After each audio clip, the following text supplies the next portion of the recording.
السلام عليكم ورحمة الله وبركاته. طبعا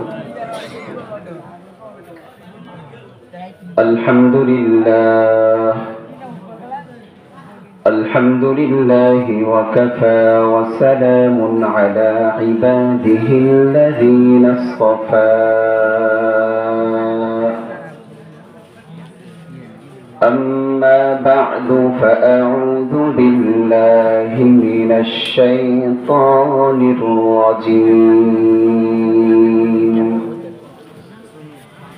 بسم الله الرحمن الرحيم. إنما المؤمنون الذين آمنوا بالله ورسوله ثم لم يرتابوا وجاهدوا بأموالهم وأنفسهم في سبيل الله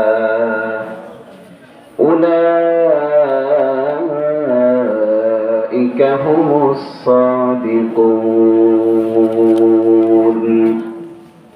عن أبي هريرة رضي الله تعالى عنه قال قال رسول الله صلى الله عليه وسلم يدخل الجنة من أمتي 70,000 بغير حساب.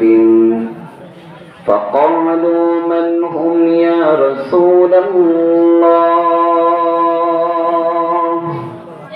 قال هم الذين لا يسترقون ولا يرقون ولا يتطيرون وعلى ربهم يتوكلون. وعن أبي هريرة رضي الله تعالى عنه قال أتيت رسول الله صلى الله عليه وسلم بتمرات فقلت ادع لي فيهن يا رسول الله بالبركة أو كما قال النبي عليه الصلاة والسلام. اللهم صل وسلم وبارك على محمد وعلى آله وأصحابه أجمعين. الحمد لله. এই বাচ্চারা বাবারা এই মাদ্রাসা ছেলেরা এই বাচ্চা কথা বলতেছে কেন? হ্যাঁ একদম চুপ থাকো। হ্যাঁ তোমাদের থেকে বাকি ছেলেরা শিখবে, তাই না? তোমরা মাদ্রাসায় পড়ো। জি মাশাআল্লাহ আলহামদুলিল্লাহ।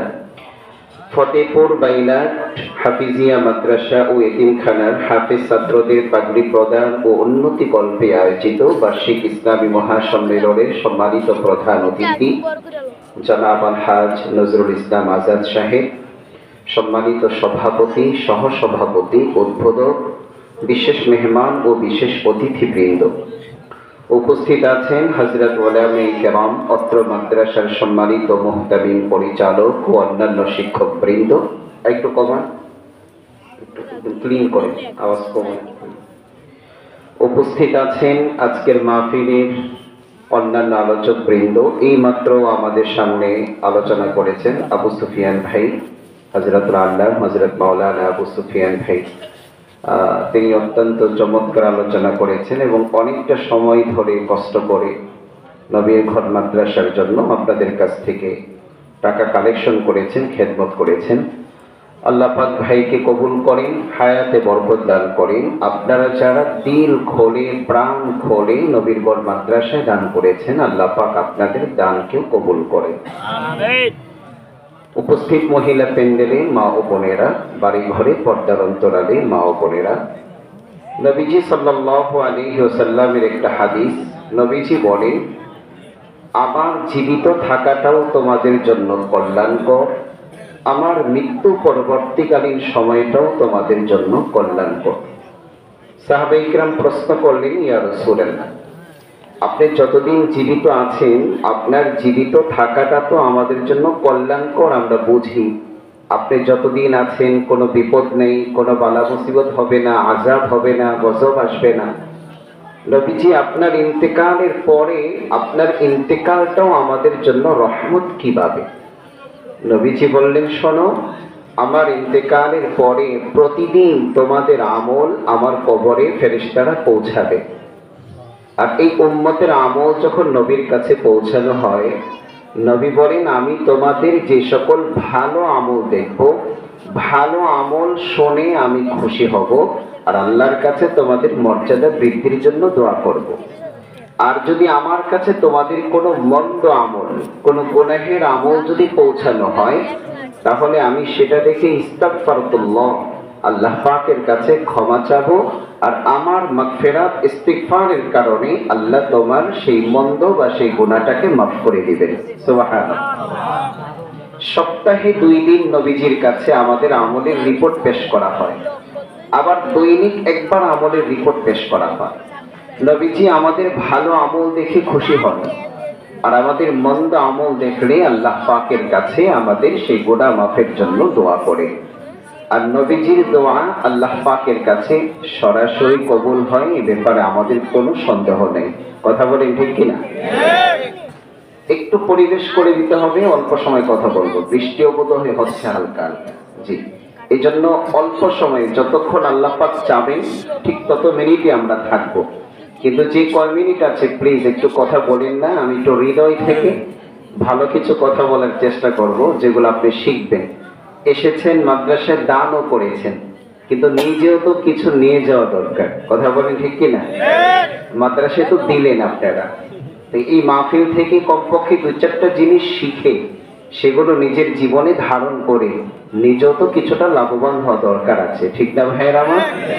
এজন্য একটু মনোযোগ দিই। যুবক ভাইয়েরা, তরুণ ভাইয়েরা যারা রাস্তাঘাটে আছো বা প্যান্ডেলের সামনে দাঁড়িয়ে আছো, মেহেরবানি করে একটু প্যান্ডেলের ভিতরে আসো।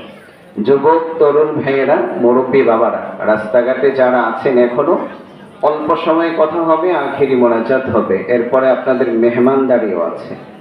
এই জন্য যারা রাস্তাঘাটে আছেন, আশপাশে আছেন, আপনাদের সবার কাছে বিনীত অনুরোধ করছি, মেহেরবানি করে আমরা সবাই প্যান্ডেলে চলে আসি। নবীজি সাল্লাল্লাহু আলাইহি ওয়াসাল্লামের কাছে আমাদের আজকের এই মাহফিলের রিপোর্ট পৌঁছানো হবে ইনশাআল্লাহ, যে আপনার কিছু উম্মত একটি মাদ্রাসা বা ইলাত হাফিজিয়া মাদ্রাসার মাহফিলে তারা বসে আছে, কোরআন সুন্নাহর আলোচনা শুনতেছে, এবং আপনার ঘর মাদ্রাসায় তারা দানও করেছে। আমাদের এই সংবাদটা নবীজির কাছে মদিনায় রওজায় ধারে ফেরেশতাদের মাধ্যমে পৌঁছে যাবে ইনশাআল্লাহ। আর এই সংবাদ শুনে নবীজি খুশি হবেন, নবীজি প্রাণ ভরে আমাদের জন্য দোয়া করবে। আর নবীর দোয়াটা হবে আমাদের জীবনের গুনাহ মাফের কারণ, আমাদের কামাই রুজিতে বরকতের কারণ, কিয়ামতের মাঠে নবীজির সুপারিশ এবং শাফাআত লাভের মাধ্যম। ঠিক কিনা ভাইরা আমার? নবীজির দোয়া কখনো বিফলে যেতে পারে। আমি যে সাহাবীর হাদিস পড়েছি, সাহাবীটার নাম আবু হুরায়রা রাদিয়াল্লাহু তাআলা। তিনি খুব দরিদ্র ছিলেন, অসহায় ছিলেন, গরীব ছিলেন। তখনও তিনি বিয়ে করেননি, শুধু মা আছেন, কিন্তু মার লালন পালন করবার মতো সাধ্য